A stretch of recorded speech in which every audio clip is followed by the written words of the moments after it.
Former CIA director taking center stage in the expanding investigation tonight of Russia and the Trump campaign. John Brennan described in the greatest detail yet why the Trump campaign team first came under scrutiny. KCON9 political reporter Bryan has more on today's testimony, which occurred on Capitol Hill today. Dave? Former CIA director also said that he contacted his Soviet or Russian counterpart and told him American people are not going to stand for this. Former CIA director John Brennan told a congressional committee he knows how the Russians operate. He said they try to recruit Americans to act on their behalf and then frequently leading them down a treasonous path before the recruits even realize what's going on.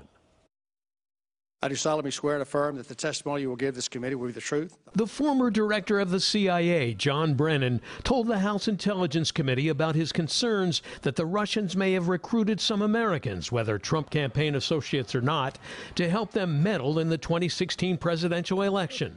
But he stopped short of calling it collusion. I was aware of intelligence and information about contacts between Russian officials and U.S. persons that raised concerns in my mind about whether or not those individuals were cooperating with the Russians. I don't know whether or not such collusion, that's your term, such collusion existed. I don't know. And by last summer, the volume of those contacts was so large that Brennan says he contacted the FBI, and they created a working group that included agents from the CIA, FBI, and NSA to investigate what could be a treasonous path. I know what the Russians try to do. They try to suborn individuals, and they try to get individuals, including U.S. persons, to act on their behalf either wittingly or unwittingly.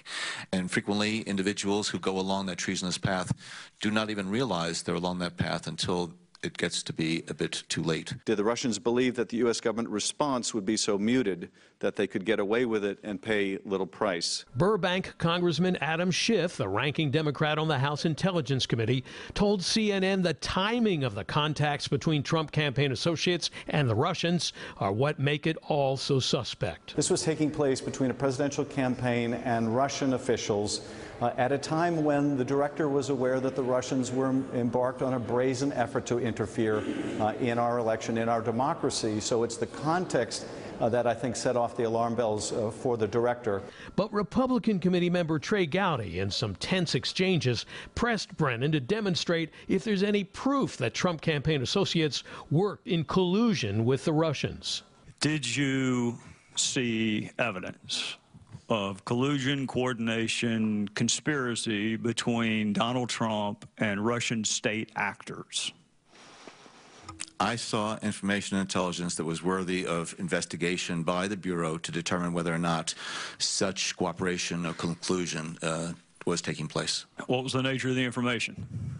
As I said, Mr. Gowdy, I think this committee now has access to the type of information that I'm alluding to here. It's classified. Brennan's testimony comes the day after the Washington Post reported President Trump tried to convince two high-ranking intelligence officials in March to push to shut down the Russia investigation. On Tuesday, the Director of National Intelligence, Dan Coats, refused to comment. I don't feel it's appropriate to characterize discussions and conversations with the president. And the Senate Intelligence Committee is issuing two new subpoenas for information from former National Security Advisor Michael Flynn, who has so far refused to turn over documents requested by the committee and intends to take the Fifth Amendment to avoid testifying. Committee leaders say it's possible they could bring a contempt of Congress charge against him. We've taken the actions that we feel are appropriate right now. If, in fact, there's not a response, we'll seek additional counsel advice on how to proceed forward. At the end of that option is a contempt charge. And in another related development tonight, there are several reports that President Trump will soon hire outside counsel for the Russia investigation. They would most likely be a team of personal lawyers to litigate whatever issues arise from that investigation that could impact Donald Trump personally. So why does President Trump need personal lawyers? Wouldn't the White House counsel be able to, defend him against any possible charges? You would think, but there is kind of a sort of legal distinction here. The White House counsel represents and protects the office of the president from legal challenges. not the man himself. And The Hill is reporting that previous presidents have brought in their own lawyers when their personal actions were under investigation, like having an affair with a White House intern. And with the special counsel now in place to lead the Russia investigation that will examine, among other things, allegations that President Trump tried to get those around him to shut down that investigation, Trump will now be doing the same thing. Jeff, Lena, back to you.